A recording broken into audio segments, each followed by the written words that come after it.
രാവിലെ ഏകദേശം 10 മണിയോടുകൂടി ഇടുക്കി സ്റ്റേഷനിലേക്ക് പ്രായമുള്ള ഒരു സ്ത്രീ തന്റെ മകൾ സിന്ധുവിനെ കാണാനില്ല എന്നുള്ള ഒരു പരാതിയുമായി എത്തി.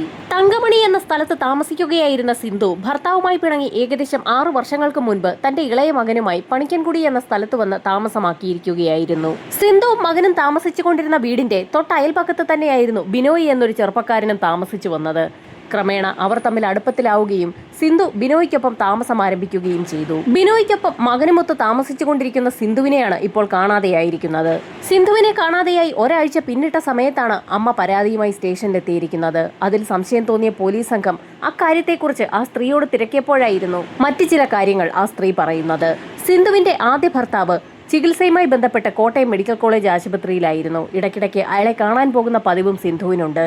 അയാൾ ചികിത്സയൊക്കെ പൂർത്തിയാക്കി വീട്ടിലേക്ക് പോയിരിക്കുന്ന സാഹചര്യത്തിൽ ഒരുപക്ഷെ അയാളെ കാണുന്നതിന് വേണ്ടി സിന്ധു പോയതാകാമെന്നാണ് തങ്ങൾ കരുതിയതെന്നായിരുന്നു ആ അമ്മ പോലീസിനോട് പറഞ്ഞത്. 4-5 ദിവസം പിന്നിട്ടിട്ടും സിന്ധു മടങ്ങി വരാത്ത സാഹചര്യത്തിൽ ബിനോയ്ക്കൊപ്പം താമസിക്കുന്ന സിന്ധുവിന്റെ ഇളയ മകൻ പറഞ്ഞതിന്റെ അടിസ്ഥാനത്തിലാണ് സിന്ധുവിന്റെ അമ്മ പരാതിയുമായി എത്തിയിരിക്കുന്നത്. പരാതി ഫയലിൽ സ്വീകരിച്ച പോലീസ് സംഘം സിന്ധുവിന്റെ വീട്ടിലെത്തി സിന്ധുവിന്റെ മകനോട് കാര്യങ്ങൾ ചോദിച്ചറിഞ്ഞു. സിന്ധുവിനെ കാണാതാകുന്നതിന്റെ തലേദിവസം രാത്രിയിൽ ബിനോയുടെ സഹോദരിയുടെ വീട്ടിലായിരുന്നു സിന്ധുവിന്റെ മകൻ കഴിഞ്ഞിരുന്നത്. തൊട്ടടുത്ത ദിവസം രാവിലെ അമ്മയെ അന്വേഷിച്ച് ബിനോയുടെ വീട്ടിലെത്തിയ സാഹചര്യത്തിലായിരുന്നു അമ്മ അതിരാവിലെ ബാഗുമായി എവിടേക്കോ പോകുന്നത് കണ്ടു എന്ന് ബിനോയ് മകനെ അറിയിച്ചത്. കഴിഞ്ഞ ഒരാഴ്ചയായി സിന്ധു ബാഗുമായി കോട്ടയം മെഡിക്കൽ കോളേജിൽ ചികിത്സയിലിരിക്കുന്ന അവരുടെ ആദ്യ ഭർത്താവിന് കൂട്ടിരിക്കാൻ പോകാറുള്ളത് പതിവാണ്. അക്കാര്യം അറിയാവുന്നതുകൊണ്ട് തന്നെ ആ മകൻ ആദ്യം അതത്ര കാര്യമാക്കിയില്ല. എന്നാൽ ബാഗുമായി അതിരാവിലെ പോയ സിന്ധുവിനെ 2 ദിവസമായിട്ടും കാണാതെ വന്ന സാഹചര്യത്തിലായിരുന്നു മകൻ അക്കാര്യം മുത്തശ്ശിയെ അറിയിച്ചത്. പോലീസ് സംഘം സിന്ധുവിനെ കുറിച്ച് നാട്ടുകാരോടും അന്വേഷിച്ചു.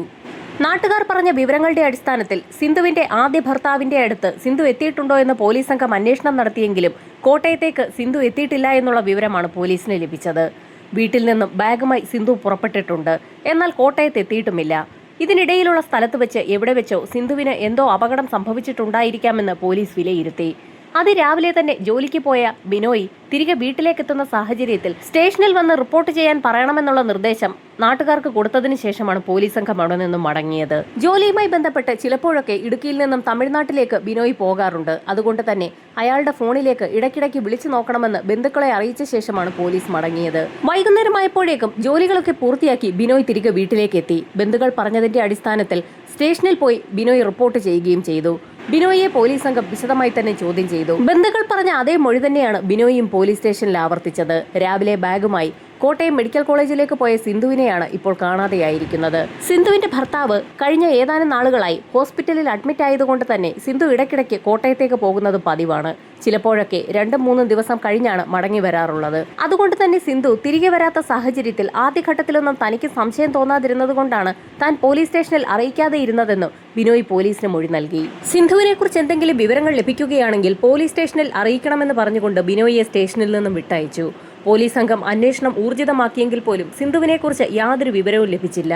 ദിവസങ്ങൾ പിന്നിട്ടിട്ടും സിന്ധുവിനെക്കുറിച്ച് ഒരു വിവരവും ലഭിക്കാത്ത സാഹചര്യത്തിൽ നാട്ടുകാർ കുറേശ്ശെയായി സംഘടിച്ച് പോലീസ് സ്റ്റേഷനിലെത്തി സിന്ധുവിനെ ഇതുവരെയായും കണ്ടുകിട്ടിയിട്ടില്ല എന്നുള്ള വിവരം അറിയിക്കുകയും ചെയ്തു. തങ്ങൾ സിന്ധുവിനെക്കുറിച്ച് അന്വേഷിക്കുന്നുണ്ടെന്നും എന്തെങ്കിലും വിവരം സിന്ധുവിനെക്കുറിച്ച് ലഭിക്കുകയാണെങ്കിൽ പോലീസ് സ്റ്റേഷനിൽ അറിയിക്കണമെന്ന് ബിനോയിയെ ഏൽപ്പിച്ചിട്ടുണ്ടെന്നും SI നാട്ടുകാരെ അറിയിച്ചു. ആ നിമിഷത്തിലായിരുന്നു ഞെട്ടിക്കുന്ന ഒരു കാര്യം നാട്ടുകാർ പോലീസിനോട് പറയുന്നത്. ബിനോയിയെയും കഴിഞ്ഞ കുറച്ച് ദിവസങ്ങളായി കാണാനില്ല എന്നുള്ള കാര്യമാണ് നാട്ടുകാർ പോലീസിനോട് പറഞ്ഞത്. നാട്ടുകാരുടെ കയ്യിൽ നിന്നും ബിനോയുടെ നമ്പർ വാങ്ങിയ പോലീസ് സംഘം ആ നമ്പറിലേക്ക് വിളിച്ചു നോക്കിയെങ്കിലും അത് പരിധിക്ക് പുറത്തായിരുന്നു.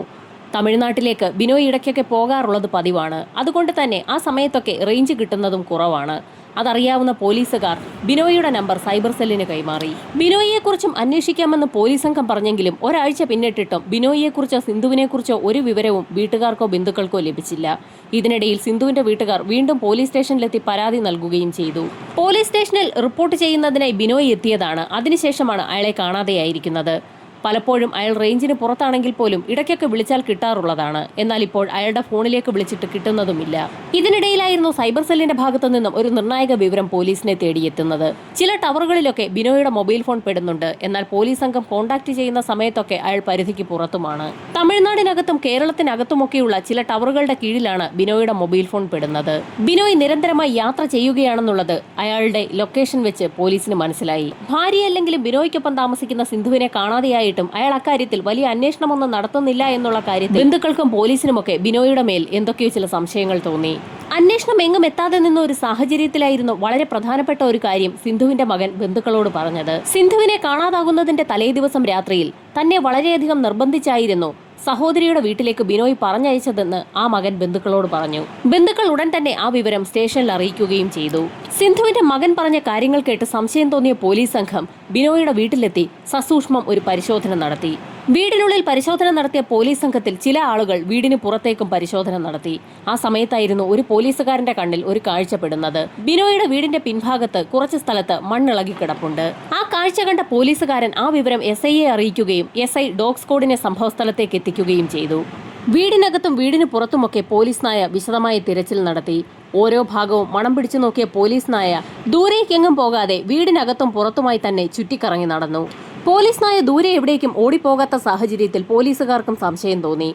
ഈ സമയത്തായിരുന്നു അതുവരെയും തോന്നാത്ത ഒരു സംശയം നാട്ടുകാർ പോലീസിനെ അറിയിക്കുന്നത്. സിന്ധുവിന്റെ തിരോധാനവുമായി ബന്ധപ്പെട്ട് ബിനോയിയെ തങ്ങൾക്ക് സംശയം തോന്നുന്നു എന്ന് ആദ്യമായി അങ്ങനെ നാട്ടുകാർ പോലീസിനെ അറിയിച്ചു. നാട്ടുകാർ എത്ര പരാതി പറഞ്ഞിട്ടും കേസ് അന്വേഷണം ഇഴഞ്ഞു നീങ്ങുകയാണെന്ന് മനസ്സിലാക്കിയ സിന്ധുവിന്റെ ബന്ധുക്കൾ കോട്ടയം മെഡിക്കൽ കോളേജിലും അതുപോലെ തന്നെ സിന്ധുവിന്റെ ഭർത്താവ് നേരത്തെ താമസിച്ചിരുന്ന തങ്കമണി എന്ന സ്ഥലത്തുമൊക്കെ ചെന്ന് അന്വേഷണം നടത്തി. എന്നാൽ സിന്ധു അവിടേക്ക് ചെന്നിട്ടേയില്ല എന്നുള്ള മറുപടിയായിരുന്നു ബന്ധുക്കൾക്ക് ആ വീട്ടുകാരിൽ നിന്ന് ലഭിച്ചത്. കോട്ടയത്തും പരിസര പ്രദേശങ്ങളിലും ഇടുക്കിയിലുമൊക്കെ സിന്ധുവിനെ കുറിച്ച് അന്വേഷിച്ച് അലഞ്ഞുതിരിഞ്ഞ നാട്ടുകാരും ബന്ധുക്കളും ചേർന്ന് ഒടുവിൽ ബിനോയുടെ വീട് ഒന്ന് അരിച്ചു പറക്കാൻ തന്നെ തീരുമാനിച്ചു.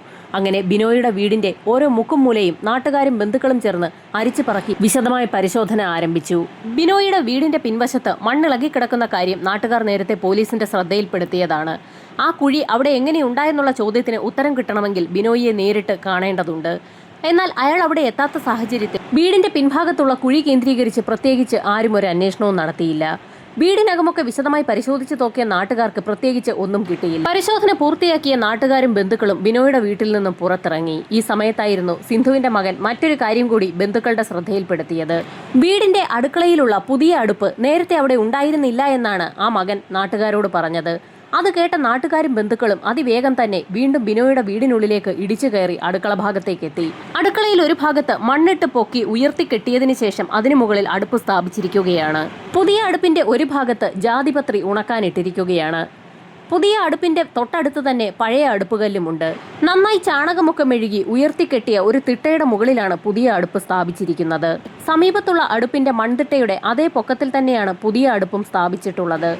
സിന്ധുവിനെ കാണാതാകുന്നതിന് തലേ ദിവസം ബിനോയുടെ സഹോദരിയുടെ വീട്ടിലേക്ക് സിന്ധുവിന്റെ മകൻ പോകുന്നതുവരെ ആ മൺതിട്ടയും അടുപ്പും അവിടെ ഉണ്ടായിരുന്നില്ല. തൊട്ടടുത്ത ദിവസം രാവിലെ ബിനോയിയുടെ സഹോദരിയുടെ വീട്ടിൽ നിന്നും ആ പയ്യൻ ബിനോയിയുടെ വീട്ടിലേക്ക് എത്തിയ സമയത്താണ് അങ്ങനെ ഒരു മൺതിട്ടയും അടുപ്പും അവിടെ കാണുന്നത്. ആ പയ്യൻ ആ വീട്ടിലേക്ക് എത്തിയ സമയത്ത് ബിനോയ് ആ അടുപ്പിന് പുറത്ത് ചാണകം മെഴുകുകയായിരുന്നു. ആ പയ്യൻ പറഞ്ഞത് കേട്ട് സംശയം തോന്നിയ നാട്ടുകാർ ചേർന്ന് ആ അടുപ്പുകല്ല് നിർമ്മിച്ചിരിക്കുന്ന തറ ഒന്ന് പൊളിക്കാൻ തീരുമാനിച്ചു. അടുക്കളയിലെ അടുപ്പുകല്ല് പൊളിക്കുന്നത് ദുസൂചനയാണെന്നും നല്ല ലക്ഷണമല്ല എന്നുമൊക്കെ ബിനോയിയുടെ സഹോദരി പറയുകയും അസ്വസ്ഥത പ്രകടിപ്പിക്കുകയും ചെയ്തു. എന്നാൽ നാട്ടുകാരതൊന്നും കണക്കിലെടുക്കാതെ ആ തറ പൊളിച്ചു തുടങ്ങി. ആ തിട്ടയുടെ ഒരു ഭാഗം പൊളിക്കുന്നതിനിടയിലായിരുന്നു കൂട്ടത്തിലുള്ള ചിലർ അലറി വിളിച്ചുകൊണ്ട് പിന്നിലേക്ക് വീണത്. ആ തിട്ടയുടെ മണ്ണിളകിയ ഭാഗത്തുകൂടി ഒരു കൈ പുറത്തേക്ക് നീളുന്നു. ആ അടുപ്പ് ഏതാനും ദിവസങ്ങളായി കത്തിക്കുന്നുമുണ്ട്. കത്തിച്ചുകൊണ്ടിരിക്കുന്ന അടുപ്പിന് താഴെയായി ഒരു കൈ കാണുക എന്ന് പറയുന്നത് നാട്ടുകാരിൽ പരിഭ്രാന്തി ഉണ്ടാക്കി. നാട്ടുകാർ ഉടൻ തന്നെ വിവരം സ്റ്റേഷനിൽ അറിയിച്ചു. സ്റ്റേഷനിലുള്ള ഉദ്യോഗസ്ഥർ ഉടൻ തന്നെ ഹയർ ഒഫീഷ്യൽസിനെ വിവരം അറിയിക്കുകയും ഫോറൻസിക് സംഘത്തെ ഉൾപ്പെടെ സംഭവസ്ഥലത്തേക്ക് എത്തിക്കുകയും ചെയ്തു. നാട്ടുകാരുടെയും ഉന്നത ഉദ്യോഗസ്ഥരുടെയും ഒക്കെ സാന്നിധ്യത്തിൽ പോലീസുകാരുടെ നേതൃത്വത്തിൽ ആ അടുപ്പുകല്ല് ഇളക്കി മാറ്റി തുടങ്ങി. അടുപ്പിന്റെ തറ പൊളിച്ചു കഴിഞ്ഞപ്പോൾ അവിടെ വലിയൊരു കുഴിയാണ് പോലീസ് സംഘവും നാട്ടുകാരും കണ്ടത്. അതിനുള്ളിൽ ഞെട്ടിക്കുന്ന ഒരു കാഴ്ച കൂടി ഉണ്ടായിരുന്നു. ആ കുഴിയിൽ ഒരു സ്ത്രീ ഇരിക്കുകയാണ്. അവരുടെ തല ഒരു പ്ലാസ്റ്റിക് കവർ ഉപയോഗിച്ച് മൂടിയിട്ടുമുണ്ട്. ആ സ്ത്രീയുടെ ശരീരത്തിൽ വസ്ത്രങ്ങളൊന്നും തന്നെയില്ല. ആകെ ഒരു പ്ലാസ്റ്റിക് കവർ മാത്രം ഉപയോഗിച്ച് അവരുടെ തല മൂടിയിട്ടുണ്ടെന്ന് മാത്രം. വസ്ത്രങ്ങളെല്ലാം അഴിച്ചു മാറ്റപ്പെട്ട നിലയിൽ ഇരിക്കുന്ന അവസ്ഥയിൽ ആ കുഴിയിലുള്ളത് സിന്ധു തന്നെയാണെന്ന് ആളുകൾക്കെല്ലാം വ്യക്തമായി. സിന്ധുവിനെ ഒടിച്ചു മടക്കി ആ കുഴിക്കുള്ളിൽ വെച്ചിരിക്കുകയാണ്. ആ ബോഡി കുഴിയിൽ നിന്ന് എടുക്കുകയും ഫോറൻസിക് സംഘത്തിന്റെ നേതൃത്വത്തിൽ പരിശോധന ആരംഭിക്കുകയും ചെയ്തു. ഫോറൻസിക് സംഘം പരിശോധന നടത്തിയതിനു ശേഷം ഞെട്ടിക്കുന്ന ചില കാര്യങ്ങളാണ് പോലീസുകാരോട് പറഞ്ഞത്. ആ സ്ത്രീയുടെ ശരീരം കത്തിച്ചിട്ടുണ്ട്. ഒടിച്ചു മടക്കിയ നിലയിലാണ് അവരുടെ ശരീരത്തിലുള്ള എല്ലുകളൊക്കെയും. അവരെ ശ്വാസം മുട്ടിച്ചതിന്റെ എല്ലാ ലക്ഷണങ്ങളുമുണ്ട്. പ്രാഥമിക ഇൻക്വസ്റ്റ് നടപടികൾക്ക് ശേഷം മൃതദേഹം പോസ്റ്റ്മോർട്ടത്തിനായി ഹോസ്പിറ്റലിലേക്ക് ഷിഫ്റ്റ് ചെയ്തു. ആശുപത്രിയിൽ പോസ്റ്റ്മോർട്ടം നടക്കുന്ന അതേ സമയത്ത് തന്നെ പോലീസുകാർ ബിനോയ്ക്ക് വേണ്ടി തിരച്ചിൽ ഊർജിതമാക്കിയിരിക്കുകയാണ്. ബിനോയുടെ നമ്പർ ഓരോ ലൊക്കേഷനുകൾ മാറി മാറി സഞ്ചരിച്ചു കൊണ്ടിരിക്കുകയാണ്. ഓരോ ടവർ ലൊക്കേഷനിൽ എത്തുമ്പോൾ ബിനോയ് ഫോൺ ഓൺ ആക്കുന്നുണ്ട്. ആ സമയത്തൊക്കെ അയാൾ വേണ്ടപ്പെട്ട ആരെയൊക്കെയോ വിളിച്ച് സംസാരിക്കുന്നുമുണ്ട്. ബിനോയുടെ കോൾ കോൾ ഡാറ്റ ഹിസ്റ്ററി പരിശോധിച്ച പോലീസ് സംഘത്തിന് അക്കാര്യം വ്യക്തമായി. വെള്ളത്തൂവൽ മേഖലയിലുള്ള ബന്ധുക്കളെയും സുഹൃത്തുക്കളെയും ഒക്കെ തന്നെയാണ് ബിനോയ് വിളിക്കുന്നതെന്ന് അയാളുടെ കോൾ ഡാറ്റ റെക്കോർഡ് എടുത്ത പോലീസ് സംഘത്തിന് വ്യക്തമായി. ഇടുക്കിയിലും പാലക്കാട്ടും തമിഴ്നാട്ടിലുമൊക്കെയുള്ള ടവർ ലൊക്കേഷനുകൾ പോലീസിന് ലഭിക്കുകയാണ്. എന്നാൽ അവസാനമായി ബിനോയുടെ ലൊക്കേഷൻ കാണിക്കുന്നത് ഇടുക്കി തന്നെയാണ്. അയാൾ ഇടുക്കി വിട്ടു പോകാൻ സാധ്യതയുണ്ടെന്ന് പോലീസ് സംഘത്തിന് വ്യക്തമായി. അതുകൊണ്ട് തന്നെ പോലീസ് സംഘം സകല ചെക്ക് പോസ്റ്റുകളിലും ബിനോയ്ക്ക് വേണ്ടി വല വിരിച്ച് കാത്തിരിക്കുകയാണ്. ഇതിനിടയിൽ ബിനോയുടെ ഫോട്ടോ പതിച്ച ലുക്കൌട്ട് നോട്ടീസ് പോലീസ് സംഘം പുറത്തിറക്കുകയും ചെയ്തു. ബിനോയ്ക്ക് വേണ്ടി പോലീസ് സംഘം ഒരു വേട്ട തന്നെ തുടങ്ങി. ഇതിനിടയിൽ പോസ്റ്റ്മോർട്ടം നടത്തിയ ഡോക്ടർമാർ ഉന്നത ഉദ്യോഗസ്ഥരോട് ഞെട്ടിക്കുന്ന ചില കാര്യങ്ങൾ പങ്കുവച്ചു. ആ സ്ത്രീയെ ശ്വാസം മുട്ടിച്ചാണ് കൊലപ്പെടുത്തിയിരിക്കുന്നത്. അവരെ ശ്വാസം മുട്ടിച്ച് കൊലപ്പെടുത്തുന്നതിന് മുൻപ് തന്നെ തീയിട്ട് കൊലപ്പെടുത്താൻ ഒരു ശ്രമവും നടത്തിയിട്ടുണ്ട്. സിന്ധു ജീവിച്ചിരിക്കുന്ന സമയത്താണ് അവരുടെ ശരീരത്തിൽ തീ പിടിച്ചിരിക്കുന്നത്.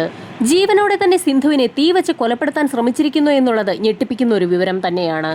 അതിനു പുറമെ ഞെട്ടിക്കുന്ന മറ്റൊരു കാര്യം കൂടി ഡോക്ടർമാർ പോലീസുകാരോട് പങ്കുവച്ചു. വസ്ത്രങ്ങളൊക്കെ അടുപ്പിച്ച് അവരുടെ തലയിൽ കൂടി കവർ കടത്തി അവരെ ശ്വാസം മുട്ടിച്ച് കൊലപ്പെടുത്തുന്നതിന് മുൻപ് തന്നെ അവരെ ഒടിച്ചു മടക്കി ആ കുഴിയിലേക്ക് ഇരുത്തിയിട്ടുണ്ടെന്നും അവരുടെ മരണം അതിനുശേഷമാണ് സംഭവിച്ചതെന്നുമായിരുന്നു പോസ്റ്റ്മോർട്ടം നടത്തിയ ഡോക്ടർമാർ പോലീസിനോട് പറഞ്ഞത്. വിശ്വസിക്കാൻ കഴിയാത്ത ഒരു സംഭവമാണ് ഉണ്ടായിരിക്കുന്നത്. ആ സ്ത്രീ ജീവനോടെ കുഴിയിലിരിക്കുമ്പോൾ തന്നെ അവരുടെ മുകളിലേക്ക് മണ്ണിട്ട് മൂടിയിരിക്കുകയാണ്. ജീവനോടുകൂടി ഇരിക്കുന്ന സമയത്ത് തന്നെയാണ് അവരെ ആ കുഴിയിലേക്ക് ചവിട്ടി താഴ്ത്തിയിരിക്കുന്നത്. കുഴിയിലേക്ക് ചവിട്ടി താഴ്ത്തിയതിന്റെ ഭാഗമായാണ് അവരുടെ ശരീരത്തിലെ എല്ലുകൾ അത്രയും ഒടിഞ്ഞിരിക്കുന്നത്. ഞെട്ടിക്കുന്ന ഒരു പോസ്റ്റ്മോർട്ടം റിപ്പോർട്ടാണ് ഡോക്ടർമാർ പോലീസിന് കൈമാറിയത്. ജീവനോടെ ഒരാളെ തീയിട്ട് കൊല്ലാൻ ശ്രമിക്കുക, അത് സംഭവിക്കാത്ത സാഹചര്യത്തിൽ ജീവനോടുകൂടി തന്നെ അവരെ ഒരു കുഴിയിലേക്ക് ചവിട്ടി താഴ്ത്തി മണ്ണിട്ട് മൂടുക, അതിക്രൂര കൊലപാതകമാണ് സംഭവിച്ചിരിക്കുന്നതെന്ന് പോലീസിന് വ്യക്തമായി. അതിക്രൂര മനോഭാവമുള്ള ഒരു വ്യക്തിക്ക് മാത്രമേ ഇത്തരത്തിൽ പെരുമാറാൻ സാധിക്കുകയുള്ളൂ. സംശയം തോന്നിയ പോലീസ് സംഘം ബിനോയുടെ കേസ് ഡയറി പരിശോധിച്ചു. ബിനോയുടെ കേസ് ഹിസ്റ്ററി പരിശോധിച്ച പോലീസ് സംഘം ഞെട്ടിപ്പോയി. 7-ൽ പരം ക്രിമിനൽ കേസുകളാണ് അയാളുടെ പേരിൽ സ്റ്റേഷനിൽ രജിസ്റ്റർ ചെയ്തിട്ടുള്ളത്. ഒരു തവണ ബിനോയ് സ്റ്റേഷനിലെത്തി സിന്ധുവിനെ കാണാനില്ല എന്നുള്ള കാര്യങ്ങളും തനിക്കറിയാവുന്ന കാര്യങ്ങളുമൊക്കെ പോലീസിൽ അറിയിച്ചതാണ്. അപ്പോഴും ബിനോയിയെക്കുറിച്ച് വിശദമായി ഒന്ന് പഠിക്കാനോ അയാളെ വിശദമായി ചോദ്യം ചെയ്യാനോ പോലും പോലീസ് തയ്യാറായിരുന്നില്ല. ഈ വിവരമറിഞ്ഞ ഉന്നത ഉദ്യോഗസ്ഥർ ലോക്കൽ പോലീസിന് മേൽ ശക്തമായൊരു പ്രഷർ തന്നെയാണ് ചുമത്തിയത്. പ്രതി സ്റ്റേഷനിലുണ്ടായിട്ടും പോലീസിന് അത് മനസ്സിലാക്കാൻ സാധിച്ചില്ല എന്ന് പറഞ്ഞുകൊണ്ട് നാട്ടുകാരും പ്രക്ഷോഭം ആരംഭിച്ചു. സിന്ധുവിന്റെ മകൻ പറഞ്ഞ കാര്യങ്ങൾക്ക് പോലീസ് സംഘം അത്ര വലിയ പരിഗണനയൊന്നും നൽകാഞ്ഞ സാഹചര്യത്തിലാണ് കേസ് ഇത്രയും വഴിതെറ്റിപ്പോയതെന്ന് നാട്ടുകാർക്കും വ്യക്തമായി. മേലുദ്യോഗസ്ഥർ ആ കാര്യങ്ങൾ പറഞ്ഞ് ലോക്കൽ പോലീസിനെ ശക്തമായി തന്നെ വിരട്ടുകയും ചെയ്തു. കേസ് അന്വേഷണം വിപുലമാക്കുന്നതിന്റെ ഭാഗമായി ഡിവൈഎസ്പിയുടെ നേതൃത്വത്തിൽ പ്രഗത്ഭരായ പോലീസുകാരടങ്ങുന്ന ഒരു പുതിയ ടീമിനെ തന്നെ കോൺസ്റ്റിറ്റ്യൂട്ട് ചെയ്യുകയും ചെയ്തു. സൈബർ സെല്ലുമായി ബന്ധപ്പെട്ട് ബിനോയുടെ ടവർ ലൊക്കേഷനുകൾ കേന്ദ്രീകരിച്ച് വിശദമായ അന്വേഷണം നടത്തി അയാളെ പിടികൂടുക തന്നെയായിരുന്നു പോലീസിന്റെ ലക്ഷ്യം. പോലീസ് സംഘം അങ്ങനെ വലവിരിച്ച് കാത്തിരിക്കുന്നതിനിടയിലായിരുന്നു ബിനോയുടെ ഓഫായ ഫോൺ സ്വിച്ച് ഓൺ ആയത്. ബിനോയ് തന്റെ ഒരു സുഹൃത്തിന്റെ ഫോണിലേക്ക് വിളിച്ചിരിക്കുകയാണ്. ഫോൺ ഓണായ നിമിഷത്തിൽ തന്നെ സൈബർ സെൽ ആ വിവരം പോലീസ് സംഘത്തിന് കൈമാറുകയും ചെയ്തു. പെരിങ്ങൻകുട്ടി എന്ന് പറയുന്ന ഒരു ഫോറസ്റ്റ് ഏരിയയിലാണ് ബിനോയുടെ ഫോൺ ഓണായിരിക്കുന്നത്. പോലീസ് സംഘം ഒന്നും ആലോചിക്കാതെ തന്നെ ആ കാട് വളയാൻ തന്നെ തീരുമാനിച്ചു. ഏറെ നേരത്തെ തിരച്ചിലിനൊടുവിൽ ആ കാട്ടിനുള്ളിൽ നിന്ന് തന്നെ പോലീസ് സംഘം അതിവിദഗ്ധമായി ബിനോയിയെ കൈയോടെ പിടികൂടി. ബിനോയിയെ സ്റ്റേഷനിലെത്തിച്ച് ചോദ്യം ചെയ്തപ്പോൾ അയാൾ ചില കാര്യങ്ങളൊക്കെ പോലീസിനോട് തുറന്നു പറഞ്ഞു. കഴിഞ്ഞ 6 വർഷങ്ങളായി ബിനോയുടെ വീടിന് സമീപത്താണ് സിന്ധുവും മകനും കൂടി താമസിക്കുന്നത്. അവർ പരസ്പരം കാണുകയും സംസാരിക്കുകയും ഒക്കെ ചെയ്തപ്പോൾ അടുക്കുകയും പിന്നീട് ഒരുമിച്ച് താമസമാക്കുകയും ചെയ്തു. അങ്ങനെ വലിയ കുഴപ്പങ്ങളൊന്നുമില്ലാതെ ഒരുമിച്ച് താമസിച്ചു വരുന്നതിനിടയിലാണ് ഏതാനും നാളുകൾക്ക് മുൻപ് സിന്ധുവിന്റെ ആദ്യ ഭർത്താവ് ചികിത്സയുമായി ബന്ധപ്പെട്ട് കോട്ടയം മെഡിക്കൽ കോളേജിൽ അഡ്മിറ്റ് ആയത്. ആ വിവരമറിഞ്ഞ സിന്ധു തന്റെ ആദ്യ ഭർത്താവിനെ തനിക്കൊന്ന് പോയി കാണണമെന്നുള്ള ആവശ്യം ബിനോയെ അറിയിച്ചപ്പോൾ തന്നെ അയാൾ അതിന് സമ്മതിക്കുകയും ചെയ്തു. അന്ന് കോട്ടയത്തേക്ക് പോയ സിന്ധു തൊട്ടടുത്ത ദിവസമാണ് മടങ്ങി വന്നത്. കോട്ടയത്തെത്തിയ സിന്ധു കാണുന്നത് ക്യാൻസർ ബാധിതനായി അവശ നിലയിൽ കിടക്കുന്ന ആദ്യ ഭർത്താവിനെയായിരുന്നു. സിന്ധുവും ആദ്യ ഭർത്താവും തമ്മിൽ നിയമപരമായി വേർപിരിഞ്ഞിട്ടില്ല. അതുകൊണ്ട് തന്നെ അവരിപ്പോഴും ഭാര്യ ഭർത്താക്കന്മാർ തന്നെയാണ്. സിന്ധു ഒരു ദിവസം കഴിഞ്ഞതിന് ശേഷമാണ് തിരികെ ബിനോയുടെ അടുത്തേക്ക് എത്തിയതെങ്കിലും ആദ്യത്തെ ദിവസങ്ങളിലൊന്നും തന്നെ അയാൾ അതിനെക്കുറിച്ച് ചോദിച്ചില്ല. വീണ്ടും കോട്ടയത്തെ ഭർത്താവിനെ കാണാനായി പോയ സിന്ധു 4 ദിവസങ്ങൾക്ക് ശേഷമാണ് തിരികെ ബിനോയുടെ അടുത്തേക്ക് എത്തിയത്. എന്നാൽ അത് ബിനോയ് ചോദ്യം ചെയ്തു. ആദ്യ ഭർത്താവിനെ ഉപേക്ഷിച്ച ശേഷമാണ് സിന്ധു ബിനോയിയെ സ്വീകരിച്ചത്.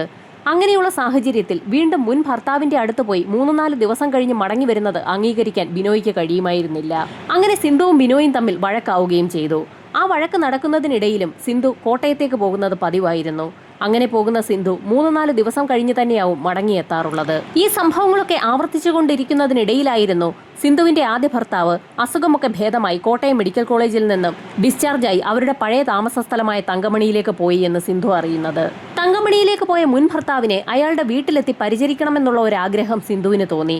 സിന്ധുവിന്റെ 3 മക്കളുടെ പിതാവാണ് ആദ്യ ഭർത്താവ്. മുൻ ഭർത്താവിനെ പരിചരിക്കണമെന്ന് സിന്ധു പറഞ്ഞത് ബിനോയിൽ ഒരു വൈരാഗ്യം സൃഷ്ടിച്ചു. കഴിഞ്ഞ 6 കൊല്ലമായി തനിക്കൊപ്പം താമസിക്കുന്ന സിന്ധു ഇപ്പോൾ വീണ്ടും തന്നെ ഉപേക്ഷിച്ച് മുൻ ഭർത്താവിന്റെ അടുത്തേക്ക് പോകുന്നത് ബിനോയ്ക്ക് അംഗീകരിക്കാൻ പോലും കഴിയില്ലായിരുന്നു. അങ്ങനെയാണ് സിന്ധുവിനെ ഒരു പാഠം പഠിപ്പിക്കാൻ ബിനോയ് തീരുമാനിക്കുന്നത്. അങ്ങനെയായിരുന്നു സംഭവം നടക്കുന്ന ദിവസം രാത്രിയിൽ സിന്ധുവിന്റെ മകനെ അവിടെ നിന്നും ബിനോയ് ബോധപൂർവം തന്റെ സഹോദരിയുടെ വീട്ടിലേക്ക് പറഞ്ഞു വിട്ടത്.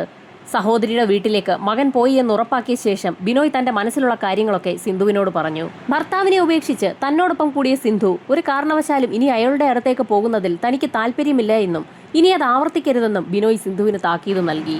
ആദ്യമൊന്നും സിന്ധു ഒന്നും മിണ്ടിയില്ല എങ്കിലും പിന്നീട് തന്റെ മറുപടിയും സിന്ധു പറഞ്ഞു. തന്റെ 3 മക്കളുടെ പിതാവാണ് അസുഖബാധിതനായി ചികിത്സയിലുള്ളത്. അയാളെ പരിചരിക്കുന്നതിനുള്ള ധാർമ്മിക ഉത്തരവാദിത്തം തനിക്കുണ്ടെന്ന് സിന്ധു ബിനോയിയെ അറിയിച്ചു. സിന്ധു പറഞ്ഞ കാര്യം കേട്ട് ദേഷ്യം വന്ന ബിനോയ് ഒറ്റച്ചാട്ടത്തിന് തന്നെ സിന്ധുവിന്റെ കഴുത്തിലേക്ക് പിടിമുറുക്കി. അതിശക്തമായി സിന്ധുവിന്റെ കഴുത്ത് ഞെരിച്ചു തുടങ്ങി. ഏതാനും നിമിഷങ്ങൾക്കകം തന്നെ സിന്ധു നിശ്ചലയായി താഴെ വീണു. സിന്ധു മരണപ്പെട്ടു എന്ന് ബിനോയ് ഉറപ്പിച്ചു. സിന്ധുവിന്റെ മൃതദേഹം എന്ത് ചെയ്യണമെന്ന് ആലോചിക്കുന്നതിനിടയിലായിരുന്നു വീടിന്റെ പിൻഭാഗത്തുള്ള വളക്കുഴിയെക്കുറിച്ച് അയാൾ ഓർത്തത്. ആ കുഴി ഒന്നുകൂടി വലുതാക്കി സിന്ധുവിന്റെ ശരീരം ആ കുഴിക്കുള്ളിലേക്ക് ബിനോയ് വലിച്ചിഴച്ചെത്തിച്ചു. എന്നാൽ സിന്ധുവിന്റെ മൃതദേഹം ആ കുഴിക്കുള്ളിലിട്ട് മണ്ണിട്ട് മൂടുന്ന സാഹചര്യത്തിൽ സിന്ധുവിനെ കാണാനില്ല എന്നുള്ള അന്വേഷണം വരുമ്പോൾ ആ കുഴി നാട്ടുകാരുടെയും പോലീസിന്റെയും ഒക്കെ ശ്രദ്ധയിൽപ്പെട്ടു കഴിഞ്ഞാൽ എന്തിനാണ് വളക്കുഴി പെട്ടെന്ന് മൂടിയതെന്നുള്ള ചോദ്യം ഉയരാൻ സാധ്യതയുണ്ടെന്നും പോലീസുകാരും നാട്ടുകാരും ഒക്കെ ഇടപെട്ട് ആ കുഴി പരിശോധനയ്ക്ക് വിധേയമാക്കിയാൽ സിന്ധുവിന്റെ ഡെഡ് ബോഡി അതിനുള്ളിൽ നിന്നും അനായാസം ലഭിച്ചാൽ താൻ അകത്താകുമെന്നും ബിനോയ്ക്ക് ഉറപ്പായിരുന്നു. അത് മനസ്സിൽ തോന്നിയ നിമിഷത്തിൽ തന്നെ സിന്ധുവിന്റെ മൃതദേഹം കുഴിക്കുള്ളിൽ നിന്നും ബിനോയ് വലിച്ചു പുറത്തേക്കെടുക്കുകയും അടുക്കളയിലേക്ക് തന്നെ കൊണ്ടുപോയി ഇടുകയും ചെയ്തു. അങ്ങനെയാണ് അയാൾ സിന്ധുവിന്റെ ശരീരം കത്തിച്ചു കളയാൻ തീരുമാനിച്ചത്. സിന്ധുവിന്റെ ശരീരത്തിൽ തീ കൊളുത്തിയ സമയത്തായിരുന്നു ഞെട്ടിക്കുന്ന ഒരു കാഴ്ച ബിനോയ് കാണുന്നത്. സിന്ധുവിന് ജീവനുണ്ട്. സിന്ധു ഞെളിപിരി കൊള്ളുകയും മരണവെപ്രാളത്തിൽ പിടയ്ക്കുകയും ചെയ്യുന്നു. സിന്ധുവിന്റെ വസ്ത്രത്തിലാണ് തീ പിടിച്ചിരിക്കുന്നത്. അതിവേഗത്തിൽ തന്നെ ബിനോയ് സിന്ധുവിന്റെ വസ്ത്രങ്ങളൊക്കെ അഴിച്ചു മാറ്റുകയും ചെയ്തു. എന്നാൽ സിന്ധുവിന് എഴുന്നേൽക്കാനോ ശബ്ദമുണ്ടാക്കാനോ ഒന്നും കഴിയുന്ന സാഹചര്യത്തിലല്ല. തുടർന്ന് എന്ത് ചെയ്യണമെന്ന് ആലോചിച്ച സമയത്തായിരുന്നു ബിനോയ്ക്ക് ഒരു ബുദ്ധി തോന്നിയത്. അടുക്കളയിൽ അടുപ്പിനോട് ചേർന്നുള്ള ഭാഗത്ത് 4 അടി താഴ്ചയിൽ ബിനോയ് ഒരു കുഴി കുഴിച്ചു. ആ കുഴിയിലേക്ക് ഒരു പരുവത്തിൽ സിന്ധുവിനെ ഇടിച്ചു താഴ്ത്തുകയും ചെയ്തു. ആ സമയത്തും സിന്ധുവിന് ജീവനുണ്ടായിരുന്നു. സിന്ധു ശബ്ദമുണ്ടാക്കാൻ പോവുകയാണെന്ന് തോന്നിയ നിമിഷത്തിൽ തന്നെ അടുക്കളയിലുണ്ടായിരുന്ന ഒരു പ്ലാസ്റ്റിക് കവർ സിന്ധുവിന്റെ തലയിലേക്ക് ഇറക്കി വെക്കുകയും അത് ചേർത്ത് പിടിക്കുകയും സിന്ധുവിനെ ശ്വാസം മുട്ടിക്കുകയും ചെയ്തു. ശേഷം അടുപ്പുപാതകത്തിലേക്ക് കയറി സിന്ധുവിനെ ആ കുഴിയിലേക്ക് ശരിക്കും ചവിട്ടി താഴ്ത്തുകയും ചെയ്തു. അങ്ങനെ 4 അടി താഴ്ചയിലുള്ള ആ കുഴിയിലേക്ക് സിന്ധുവിനെ ചവിട്ടിയാണ് ബിനോയ് ഇരുത്തിച്ചത്. പിന്നീട് ആ കുഴിയിലേക്ക് നേരത്തെ കുഴിയെടുത്ത സമയത്തുണ്ടായിരുന്ന ആ മണ്ണ് മുഴുവനിട്ട് മൂടുകയും ചെയ്തു. അവിടെയുള്ള അടുപ്പുപാതകത്തിന് സമാന്തരമായ രീതിയിൽ തന്നെ അവിടെ മണ്ണിട്ട് ഉയർത്തുകയും സമീപത്തൊക്കെ അല്പം മുളക് പൊടി വാരി വിതറുകയും ചെയ്തു. ഒരു കാരണവശാലും പോലീസ് നായ മണം പിടിക്കാതിരിക്കുന്നതിന് വേണ്ടിയാണ് അല്പം മുളക് പൊടി അവിടെയൊക്കെ ബിനോയ് വാരി വിതറിയത്. അടുപ്പുപാതകത്തിന്റെ പണി പൂർത്തിയായി കഴിഞ്ഞതും ബിനോയ് നന്നായി ക്ഷീണിച്ചു. അയാൾ പിന്നീട് ആ വീട്ടിൽ തന്നെ കിടന്നുറങ്ങുകയും ചെയ്തു. തൊട്ടപ്പുറത്ത് അടുക്കളയിൽ സിന്ധു ഒരു സമാധി പോലെ ഇരിക്കുകയാണ്. അതിരാവിലെ ഉണർന്നെഴുന്നേറ്റ ബിനോയ് തൊട്ടടുത്ത് തന്നെ പശുവുള്ള ഒരു വീട്ടിലെത്തുകയും വീട്ടുകാരറിയാതെ അവിടുത്തെ ചാണകക്കുഴിയിൽ നിന്നും അല്പം ചാണകം സംഘടിപ്പിച്ചു കൊണ്ടുവന്ന് ആ വീട്ടിലെ അടുക്കളയുടെ ഭാഗത്ത് പുതിയതായി ഉണ്ടാക്കിയിട്ടുള്ള അടുപ്പുപാതകത്തിന് മുകളിൽ മെഴുകുകയും ചെയ്തു. ഈ സമയത്തായിരുന്നു തലേ ദിവസം രാത്രിയിൽ ബിനോയിയുടെ സഹോദരിയുടെ വീട്ടിൽ ഉറങ്ങാൻ പോയ സിന്ധുവിന്റെ മകൻ ആ വീട്ടിലേക്ക് തിരികെ എത്തിയത്. ബിനോയുടെ മകൻ എത്തുന്ന സമയത്ത് ബിനോയ് അവിടെയൊക്കെ ചാണകം മെഴുകുന്ന കാഴ്ചയാണ് ആ പയ്യൻ കണ്ടത്. പഴയ അടുപ്പുപാതകമൊക്കെ പൊട്ടിയതുകൊണ്ട് താൻ അതൊക്കെ പുതിയതായി ഒന്നുകൂടി നിർമ്മിക്കുകയാണെന്ന് ബിനോയ് ആ മകനെ അറിയിക്കുകയും ചെയ്തു. ആ സമയത്ത് തന്റെ അമ്മ എവിടെ പോയെന്ന് ബിനോയിയോട് ആ പയ്യൻ അന്വേഷിക്കുകയും ചെയ്തിരുന്നു. അമ്മ രാവിലെ തന്നെ ബാഗുമായി പോയി എന്ന് ബിനോയ് ആ പയ്യനെ അറിയിച്ചു. തന്റെ പിതാവ് സുഖമില്ലാതെ ആശുപത്രിയിൽ കിടക്കുകയായതുകൊണ്ട് അമ്മ സ്ഥിരമായി ബാഗും എടുത്തുകൊണ്ട് കോട്ടയത്തേക്ക് പോകാറുള്ളത് ആ പയ്യൻ അറിയാം. അതുകൊണ്ട് തന്നെ അത് സത്യമായിരിക്കുമെന്ന് അവൻ കരുതുകയും ചെയ്തു. ആ പയ്യൻ സ്കൂളിലേക്ക് പോയി കഴിഞ്ഞതിന് ശേഷം പുതിയതായി കെട്ടിയ ആ തിട്ടയുടെ ഭാഗത്ത് ബിനോയ് അടുപ്പ് സ്ഥാപിക്കുകയും ചെയ്തു. അടുപ്പ് സ്ഥാപിക്കുക മാത്രമല്ല അവിടെ പാചകം ചെയ്യുകയും ചെയ്തു. 4-5 ദിവസങ്ങൾ വരെ ബിനോയ് ആ അടുപ്പിൽ തന്നെ പാചകം ചെയ്തു കഴിച്ചു. ബിനോയ് ഒരാവശ്യവുമായി പുറത്തേക്ക് പോയ സമയത്തായിരുന്നു തന്റെ അമ്മ കോട്ടയത്ത് പോയി മടങ്ങി വന്നിട്ട് ഏതാനും ദിവസങ്ങളായി എന്നും അമ്മയെ കാണാനില്ല എന്നുമൊക്കെ സിന്ധുവിന്റെ മകൻ ബന്ധുക്കളെയും നാട്ടുകാരെയും ഒക്കെ അറിയിച്ചത്. ടൗണിൽ വെച്ച് തന്നെ ബിനോയ് അക്കാര്യങ്ങൾ അറിഞ്ഞിരുന്നു. ഒളിവിൽ പോയാൽ പോലീസ് തന്നെ സംശയിക്കാൻ സാധ്യതയുണ്ടെന്ന് മനസ്സിലാക്കിയ ബിനോയ് തിരികെ വീട്ടിലേക്ക് എത്തുകയും പോലീസ് സ്റ്റേഷനിൽ ഹാജരായി തനിക്കറിയാവുന്ന കാര്യങ്ങളൊക്കെ അന്ന് പോലീസിൽ അറിയിക്കുകയും ചെയ്തിരുന്നു. ഭാഗ്യത്തിന് പോലീസുകാർക്ക് ബിനോയിൽ യാതൊരു സംശയവും തോന്നിയിരുന്നില്ല. എന്നിരുന്നാലും ഒരു ദിവസം താൻ പിടിക്കപ്പെടുമെന്ന് ബിനോയ്ക്ക് ഉറപ്പുള്ളതുകൊണ്ട് തന്നെയാണ് അയാൾ വെള്ളത്തൂവൽ ഭാഗത്തു നിന്നും മുങ്ങിയത്. പോലീസ് സംഘം ബിനോയുമായി തെളിവെടുപ്പിന് അയാളുടെ വീട്ടിലേക്ക് എത്തി. സിന്ധുവിനെ എങ്ങനെയാണ് കൊലപ്പെടുത്തിയതെന്നും എങ്ങനെയാണ് ചവിട്ടി താഴ്ത്തിയതെന്നുമുള്ള കാര്യങ്ങളൊക്കെ ബിനോയ് വ്യക്തമായി തന്നെ പോലീസുകാർക്ക് കാണിച്ചു കൊടുത്തു. പോലീസുകാരതൊക്കെ വീഡിയോ ആക്കി റെക്കോർഡ് ചെയ്തെടുക്കുകയും ചെയ്തു. സിന്ധുവിന്റെ പാതി കരിഞ്ഞ വസ്ത്രങ്ങളൊക്കെ ചെക്ക് ഡാമിന് സമീപത്തേക്ക് ബിനോയ് വലിച്ചെറിയുകയായിരുന്നു. മീൻ തലയും മീനിന്റെ അവശിഷ്ടങ്ങളും മീനുമൊക്കെ പോലീസ് നായ പരിശോധനയ്ക്കെത്തിയ സമയത്ത് അടുക്കളയുടെ ഭാഗത്തും വളക്കുഴിയുടെ ഭാഗത്തുമൊക്കെ ബിനോയ് അതിവിദഗ്ധമായി വെച്ചിട്ടുണ്ടായിരുന്നു. അതുകൊണ്ട് തന്നെയാണ് പോലീസ് നായ അവിടെ എത്തിയെങ്കിലും മണം പിടിച്ച് കൃത്യമായി കാര്യങ്ങൾ മനസ്സിലാക്കാൻ കഴിയാതെ പോയത്. തെളിവെടുപ്പ് പൂർത്തിയാക്കിയ പോലീസ് സംഘം ബിനോയിയെ മജിസ്ട്രേറ്റിന് മുൻപിൽ ഹാജരാക്കി റിമാൻഡ് ചെയ്യിച്ചു. കേസന്വേഷണം പൂർത്തിയാക്കി കുറ്റപത്രം കോടതിയിൽ സമർപ്പിക്കുന്ന സാഹചര്യത്തിൽ വിചാരണ ഉടൻ തന്നെ ആരംഭിക്കും. ബിനോയ്ക്ക് കോടതി നൽകുന്ന ശിക്ഷ എന്താണെന്നുള്ളത് കാത്തിരുന്നു തന്നെ അറിയാം.